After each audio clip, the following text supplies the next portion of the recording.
Bengeh be bengeh tapi bek meyah ngan mak.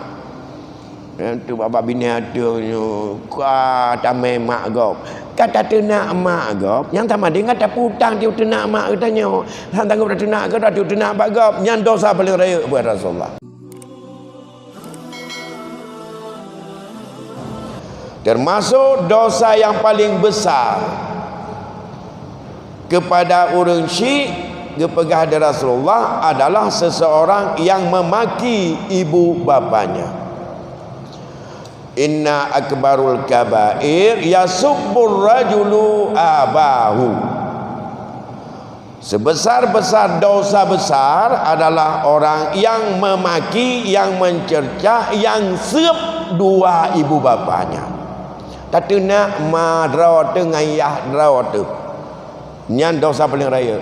Ditanya oleh sahabat, apakah ada orang yang sanggup untuk mencerca dan untuk memaki dua ibu bapanya? Nah, orang yang sanggup getenak mak dengan yahdra ke?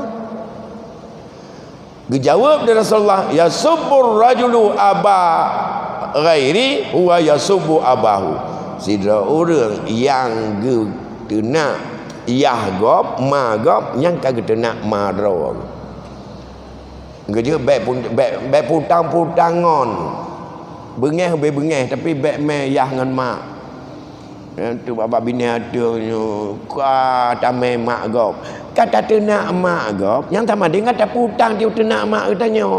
Han tanggup tenak ke tiu tenak mak gop, yang dosa paling raya buat Rasulullah. Tayu tenak mak gop mak ngan ayah katanya. Yang kana han tanggup dah tenak kera tu. Cara ayu tenak bagau dah tenak magau dia katanya. Nyan adalah dosa besar. Sebesar-besar dosa.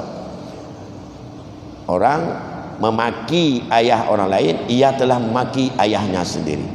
Orang yang memaki ibu orang lain, ia telah memaki ibunya sendiri. Maka itu hindari. Itu durhaka kita padanya. Segala perbuatan maksiat menentang terhadap dirinya, membuat dia sedih dan sakit hati, semua itu menjadi durhaka.